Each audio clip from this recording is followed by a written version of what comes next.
My name is Ryan Szymanski, and I'd like to start by thanking all of the parents, teachers, and graduates here today.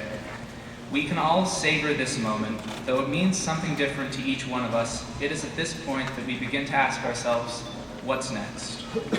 Though we revel in the fact that our days of 6:30 alarms and abuse of the snooze button are over, we should recognize that the present is just a fleeting moment, shaped by experience and constantly anticipating the future. There is, of course, no way to forget yesterday. There's no way to forget what we felt during our first walk to our first class of high school. The anticipation, the excitement, the fear. 4 years later, there's still no way to forget what we felt as we finished our final exam. The relief, the catharsis, the bittersweet realizations we just finished high school. Not all memories are pleasant. I'll never forget the early Thursday morning wake-ups to get a parking pass, or this cruel winter that didn't give us a single 2-hour delay.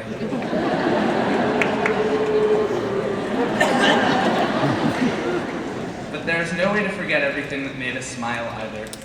Snowpocalypse, our second sophomore winter break. Finding a new favorite Twitter follower, @BrookeEbkin. The musicals, all 4 years, whether you participated or just watched.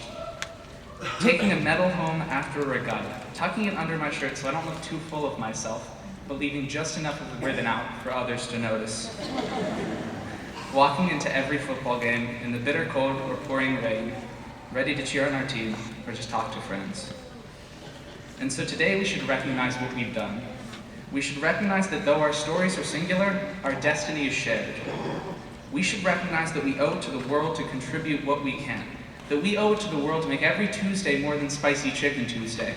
That we owe it to the world to make every Friday more than Thank God It's Friday.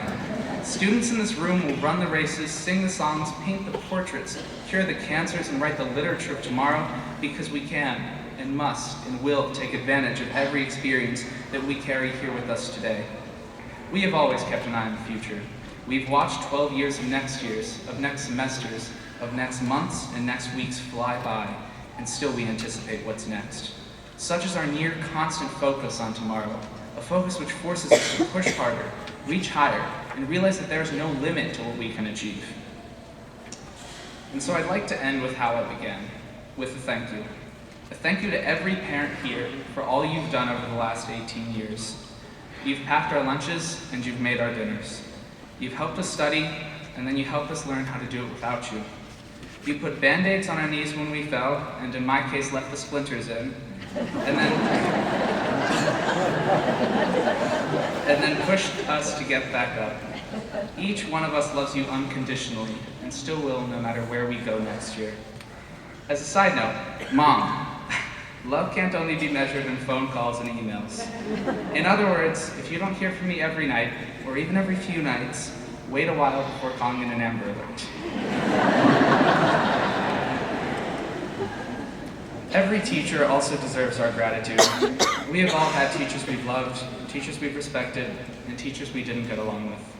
But from political rallies to SWAT team assemblies, many of our favorite high school memories are the result of dedicated teachers going above and beyond what is required of them. Whether they've inspired us to tackle the most difficult piece of music or the most daunting research paper, they've inspired us to learn, and for that we owe them a great deal of thanks. But most of all, we owe thank you to each other. We did it. Student to student, friend to friend, teammate to teammate, we've grown stronger because of the undying influence of our peers. We've had our differences, though I know we agree on some things, like how Fairview is the best elementary school.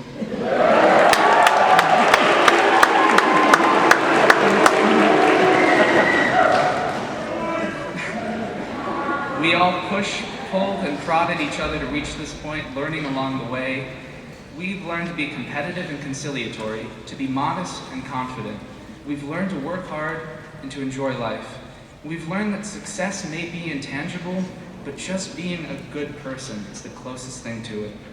And though our caps will soon fly high as we ask ourselves what's next, we will remember our classmates as individuals that have not only shaped our lives, but will continue to do so. Still, tomorrow pulls us. Whether we are bound for college, or the military, or the workforce, we are bound to do great things. We mature more with each passing moment, with every turned page, with every word of every discussion. And each time we think we've met the capacity for personal growth, we look to our parents and to our teachers and to our friends, and we realize that that capacity may well be limitless. And though we carry the memories of yesterday with us today, we work for tomorrow, a destination that we will reach every day and yet still find ahead of us. This is the class of 2012, and we are ready to graduate.